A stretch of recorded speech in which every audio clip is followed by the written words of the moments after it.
Après les mesures de longueur, on va mesurer des surfaces et donc calculer des aires. Alors regardez ces 6 carreaux, ils me permettent de montrer des surfaces. Je peux très bien utiliser une forme comme celle qui est juste ici et construire une surface de 6 carreaux. Oui, mais je peux aussi me dire que ma surface prenne plutôt cette forme-là. On s'aperçoit alors qu'elle occupe plus de place que la forme précédente. Oui, mais la surface utilisée est la même puisque le nombre de carreaux est le même. Alors, ce serait d'autant plus facile à comprendre s'il s'agissait par exemple de parts de pizza, c'est-à-dire que ma pizza ait cette forme-là ou la forme précédente, la surface de pizza est la même, c'est-à-dire 6 parts. Oui, mais alors, pourquoi les hommes se sont intéressés aux surfaces et à leurs mesures? Eh bien, on dit que la géométrie est née dans l'Antiquité, en Égypte, à cause des crues du Nil. La vallée du Nil est très fertile et les paysans y avaient des champs. À cause des crues, les champs et les parcelles étaient sans cesse effacés et il fallait réattribuer aux paysans des surfaces de même aire. D'où l'utilité de savoir mesurer et calculer des aires. Alors une autre motivation pour le calcul des aires est venue des problèmes de partage lors d'héritage. Et on a retrouvé chez les Babyloniens une tablette d'argile datant de 2000 ans avant notre ère qui montre un problème de partage d'un trapèze. Alors on pourrait se poser la question de savoir comment comparer deux aires. Eh bien il existe plusieurs méthodes. Une première méthode consisterait à faire une comparaison par emboîtement, c'est-à-dire à prendre une surface et à essayer d'emboîter une autre surface par-dessus pour pouvoir la comparer.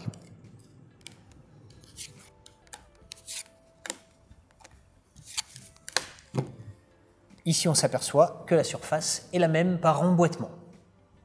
Oui, mais cette technique n'est pas toujours possible, alors on peut aussi procéder avec une autre méthode, c'est-à-dire par pavage ou carrelage, comme vous voulez.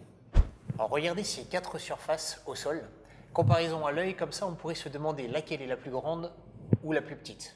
Alors en réalisant un pavage, c'est-à-dire en complétant les zones blanches avec des carrés, on va tenter de faire une comparaison.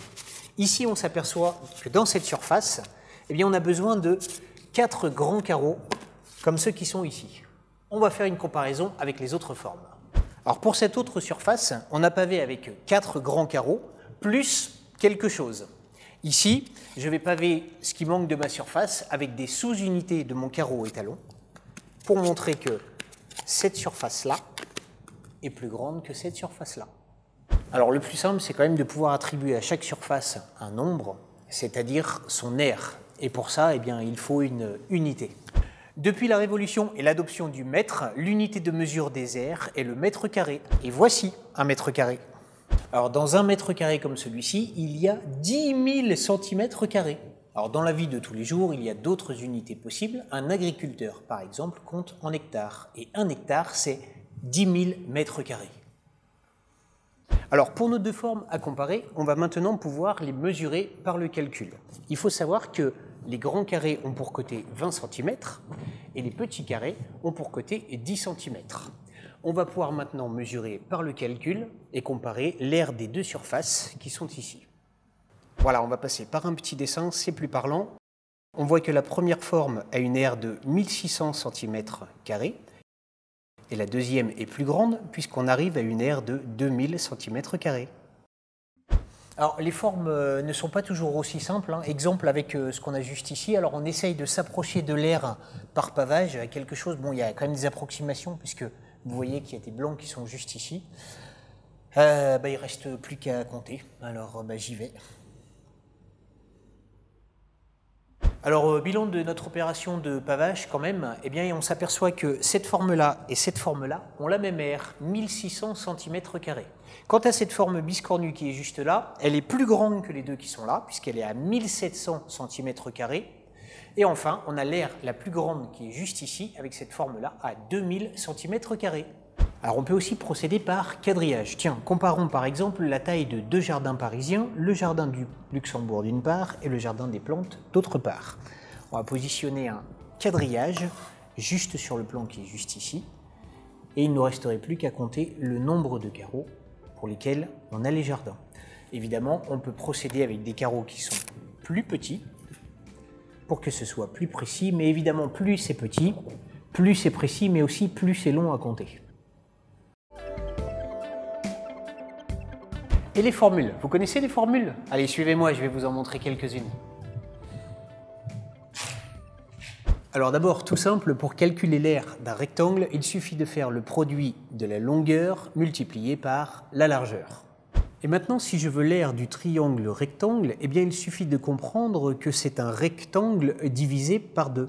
Il suffit de faire donc base fois hauteur divisé par 2 pour obtenir l'aire du triangle rectangle. On découpe le rectangle en deux parties. Base fois hauteur divisé par 2 est égal à l'aire de mon triangle rectangle. Pour le triangle quelconque, son aire est dessinée ici en bleu. Oui, mais que mon triangle ait cette forme-là ou cette forme-là, vous êtes d'accord avec moi pour dire que l'aire reste la même. C'est pourquoi la formule de calcul de l'aire d'un triangle quelconque est la même que celle d'un triangle rectangle, c'est-à-dire base fois hauteur divisé par 2. Pour les parallélogrammes, eh bien finalement que mon parallélogramme ait cette forme-là ou bien cette forme-là, vous serez d'accord avec moi pour dire encore une fois que l'aire reste la même. C'est pourquoi la formule de calcul de l'aire d'un parallélogramme est la même que celle d'un rectangle. Alors pour les polygones, comme celui qui est présenté ici, on va découper le polygone en triangles et on additionnera ensuite l'aire des triangles un à un. Pour le disque, il suffit de l'approcher par un polygone régulier, puis ensuite le transformer en rectangle. Il faut savoir que le rectangle, c'est la base de tout pour calculer des formules. Ah, et pour terminer sur les aires, je vais donner un conseil aux amateurs de pizza. Ouais. Dans la pizza, il y a les bords qu'on appelle souvent des trottoirs. Il y a des gens qui aiment les trottoirs et d'autres qui n'aiment pas les trottoirs. Alors j'ai ici 3-4 configurations, 3 pizzas. Ce sont les mêmes, mais attention, la forme n'est pas la même et la longueur des trottoirs n'est donc pas la même. Regardez ici, là ou là. Faites votre calcul. Ces 3 pizzas ont 12 parts chacune, c'est-à-dire qu'elles ont la même aire. Oui, mais le périmètre n'est pas le même. Ici, regardez, vous avez un périmètre de 24 cm. Ici, le périmètre est de 16 cm. Et ici, on a un périmètre de 14 cm. C'est-à-dire que la longueur des trottoirs n'est pas la même. Donc, à vous de choisir. En fait, on pourrait avoir des formes qui ont des aires identiques, mais des périmètres différents. Ou bien on peut avoir des périmètres qui sont différents pour des aires qui sont les mêmes. Ouais. La plupart du temps, les pizzas, elles sont rondes ou carrées. Je vous laisse choisir et faire votre calcul de ce qui est le plus avantageux pour vous. Moi, dans tous les cas, je vais prendre une calzone. Merci de m'avoir écouté. Je vous donne rendez-vous très vite pour la suite de cette expo.